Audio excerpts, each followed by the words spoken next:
Let's talk about the games happened on 29th. Wow, we only got 2 days left in 2022.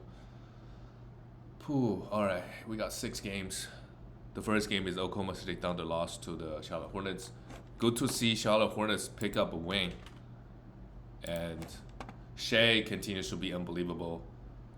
Not the best game, to be honest. 28 points for his standard this year. Still a great game. 28 points with 2 steals, 5 assists, and 1 3, 5 for 7 from the free throw line. Josh Giddey, a decent game. The minutes is there finally, 33 minutes. I wonder if it's because Shea was in foul trouble, but Shea still played 36 minutes. Had 10 rebounds, 3 assists. He's been very disappointing, but went from 7 for 7. Who is Jalen Williams? He played 24 minutes, had 10 rebounds. Pokuševski is going to be out, so maybe Jalen Williams going to have a little bit value in the short term. If it wasn't for the foul trouble, he might have played 30. I think it's worth streaming him for now for sure. We don't know too much about this guy. While Jalen Williams played 27 minutes, had an okay game, but still in 2 threes. I think he's in the must roster territory now. He gets pretty consistent, around 30 minutes, and he's putting up decent numbers. He's fairly efficient. He won't hurt you anywhere. He gets some defensive stats. He can shoot some threes. Lou Dort hit 5 threes, 22 points, just a streamer. And Trey Mann coming off the bench in 22 minutes took 19 shots. If Shea is ever out or Giddey, I think he'll be a really good stream. He could average 20 points playing 30 minutes. Charlotte Hornets, Gordon Hayward, 3 steals, great, 6 assists, 6 rebounds. PJ, this might be the first game where he shot over 50% this season. Had a steal and 2 blocks with 3 threes. Good. When the shots are falling, the line looks real pretty. Mason Plumlee, another huge game, 6 for 7, 9 rebounds, a steal and a block. Continue to ride with him. Just putting up numbers. And in category leagues, if you're pounding field goal, if you're pounding free throw, pounding threes, he's great. Terry Rozier continues to be horrible. I wouldn't really buy low out because last 2 years he has been great, but before that he hasn't been. He was like the low 40s field goals guy, and this year the defensive stats were gone. So I'm not too confident if I want to really look at Terry Rozier as like a really top 60, 50 player, even though he was last 2 years. LaMelo shot the ball really well, almost a triple-double. Yep, LaMelo Ball, first round pick, second round pick. He's if you're pounding field goal, he's giving you that, but it's gonna take some time for him to get up there. He is right now. His rankings is actually really horrible. Well, not that horrible. 28th ranked player. He should be inside that top 15. Just give him some time. All right, let's go to the next game. This is a high-scoring game. The Pacers scored 135 points at home on the Cleveland Cavaliers. Darius Garland, great efficiency, 18 and 8, while Donovan Mitchell, efficiency a little bit suspect, but hey, 28 points, 6 assists, and 2 steals. Mitchell is still inside that top 12, first round, averaging 1.4 steals. The efficiency has fallen off just a little bit, but he's still playing great. Top 15, top 20 player rest of the way. Jared Allen, 8 for 11. Evan Mobley, 5 for 10. All those big men. Well, one thing that stands out, Evan Mobley had 7 assists. Yeah, he can really pass the ball. If he can hit the free throw, he can get a little bit more blocks. He can go a lot higher. Kevin Love played 21. Kevin Love is okay for stream if you're looking for threes and rebounds. For the Pacers, Buddy Hield, huge game, 25 points, 5 threes, could have missed from the field and 2 steals. Aaron Naismith, yeah, he's worth streaming. I played 28 minutes with 4 fouls. He might have played more. And he's a guy that, in category leagues, if you got an efficient team, you don't need assists, right? He provides pretty much everything else. Efficiency, low turnovers, defensive stats, threes, all those. Miles Turner had 6 blocks. Yep, that's what he does. And 12 rebounds, and the minutes is also good. Andrew Nembhard played just 28 minutes. I think it's okay to let him go with everybody healthy. Benedict Mathurin played 31. This is just what's gonna be. Him, Duarte. Well, Duarte now only gets like 15 minutes. Andrew Nembhard. There's too many guys, too many guards, right? And even when he gets 30 minutes, he may not produce. So you get a way better value. He could be a streamer. That's it. Jalen Smith now only gets 13, and T.J. McConnell came in, had 4 assists. He could be a steal assist streamer, but 40 minutes may not be enough. All right, let's go to the next game. The LA Clippers lost to the Celtics. Kawhi Leonard played well. 37 minutes is the most encouraging thing. 26 points with 3 threes, 3 assists, and 8 rebounds. We know, he's going to miss a lot of games. Paul George played 40. 24 minutes, 6 assists. Both guys played okay, but they're not going to be anywhere near top 10 this year. With all the injuries and when they play, right, they're not 100%, so it's tough. It's been tough with the Clipper guys. Zubac, meanwhile, both Kawhi and Paul George still had 30 minutes, 11 rebounds, and still in the block.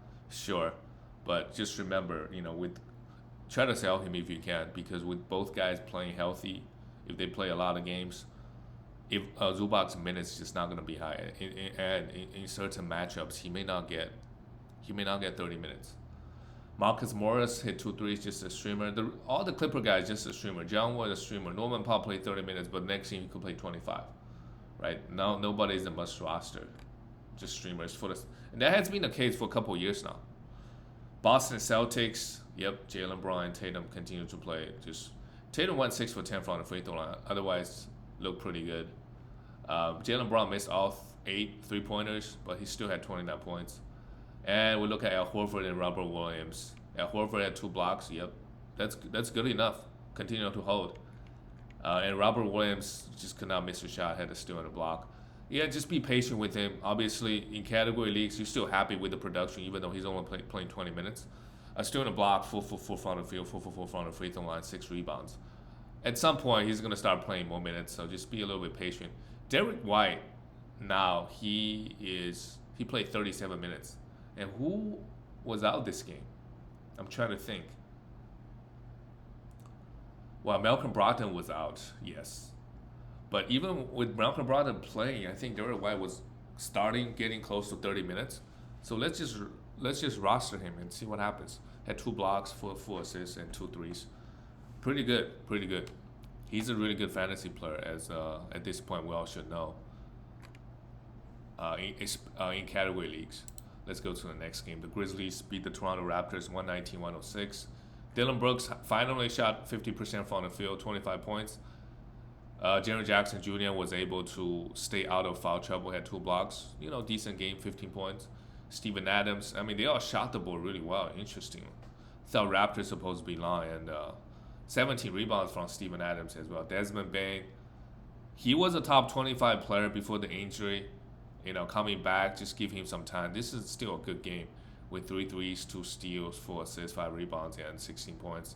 But he fouled out in 26 minutes. And Ja Morant, 19 points. Yep, that's what I've been saying. Ja doesn't need to take 25 field goals every game.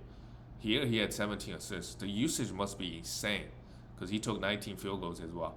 But obviously, great game from Ja Morant. Lead them to a win in Toronto. For the Raptors, OG, 2 steals and a block, 3 threes, 16 points. Okay. Siakam, he just put up numbers. His free throw efficiency is the worry here. With Siakam, everything else is great. Local stars get 13 minutes. The Raptors rotation, man. Gary Trent Jr. comes to the bench, played 32. Scotty Barnes played 35, and our beloved Fred VanVleet out again. Very disappointing season from him so far. And Scotty Barnes had a good game. 10 rebounds, 7 of them being offensive, 3 steals and a block, 14 points. But the efficiency and high turnovers is a problem for Scotty Barnes. He can put up some counting numbers from time to time, but again, just like Josh Giddey, second year has been somewhat disappointing. Did not really take that leap forward. I don't think any second year player. Yvonne Mobley, same thing. At least from a fantasy perspective, right? They didn't really put up huge numbers. Maybe because they're on a somewhat decent team. Wow. Jalen Green, same thing. Did not take there's a lot of rookies last year who played well, just didn't improve so far this year. Gary Trent, 5 threes, 2 steals. Yeah, just hold on to him. and Chris Boucher coming and play 22, but it's hard to predict. The next game isn't, wow, that's a bad loss for the Knicks. Lost to the Spurs, 150 on the road. With RJ out, Quentin Grimes, and Emmanuel Quickly, wow, they got a lot of guys out. Also, Jalen Brunson was out, so okay, they get a pass. But Emmanuel Quickly is a must roster with all the guys out. He could do this. He took 27 field goals, and Julius Randle took 27. Oh boy. Well, Mitchell Robinson takes 2 field goals here because he's got no offensive game. So both guys play super well from a fantasy perspective. Emmanuel Quickly is a must roster in the short term. Quentin Grimes, still hold on to him, stream him. 1 for 10. It's just a bad game from him. He's still 6 from the free throw line, 2 steals is okay. He's gonna hit some threes next game. Julius Randle, yep, we already talked about him. Mitchell Robinson had a block with 3 personal fouls. Yeah, but you don't drop Mitchell Robinson. I don't know what happened this game with the Spurs. But I think Jalen Brunson should be close. RJ might miss longer time. Yeah. For the Spurs, Keldon Johnson, 30 points. I think Devin Vassell was out this game. Yeah, he was hurt. Devin Vassell was he just resting or he was hurt? Yeah, left knee soreness. So he might be just resting. The Spurs, it's even the young players, Popovich is resting. And Trey Jones, 6 assists, 8 rebounds, good enough. And Romeo Langford came in, played 28 minutes, had a huge game, 23 points with 2 steals. Jacob Poeltl played 28 while Zach Collins played 18. Poeltl is another guy, so far a pretty disappointing season, right? He's kind of sharing minutes with Zach Collins, and his block numbers is around 1 block. He's been blocking some shots lately, but we kind of need more. 12 rebound is good. Yeah, I mean the Spurs, nobody's really that exciting. Devin Vassell is the best fantasy player on this team. Second is supposed to be Poeltl.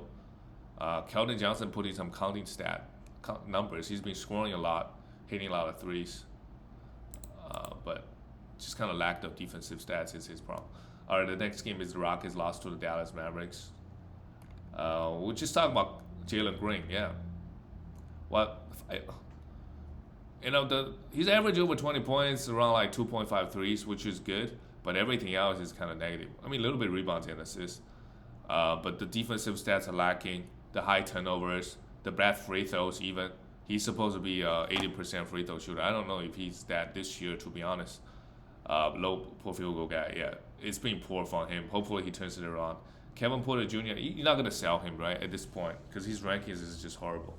You're not going to drop him. You just hold on and hope he improves. Kevin Porter Jr. had 7 assists. Not the best game. Emperor Şengün was in foul trouble. You don't see that very often. But versus the Mavericks, maybe Luka just call your name out and, if you're not careful, before you know it, 3 minutes in, you already have 2 fouls.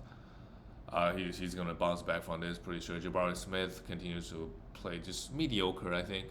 Have enough upside for us to hold. And Eric Gordon went 0 for 7. We look at the Mavericks. Yeah, Luka continues to put up just crazy numbers.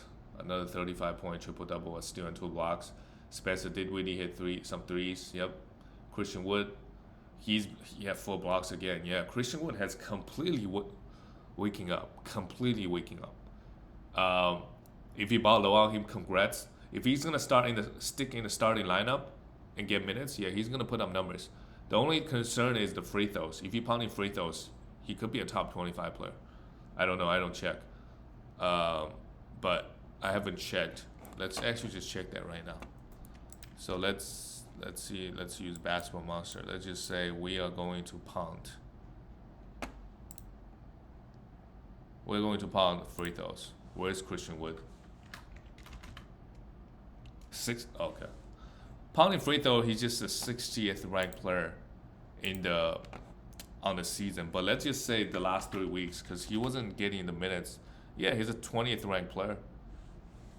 He's a 20th ranked player. If you pound free throws, because he's playing average 30 minutes. So I'm pretty sure if you play 30 minutes, you pound free throw, he's a top 30 player. So if you pound free throw, try to get him. Because his ranking is still very, very horrible. Throw him like a top 70 player or two top 70 players. A lot can give you a lot of threes, a lot of rebounds, really good field goal, and now he's been blocking shots as well. Tim Hardaway Jr. hit 3 threes. Yeah, he's just a streamer for threes. And wow, they started Fred Ntilikina. Interesting. And that's it, guys. That's all the games. I'll see you next time.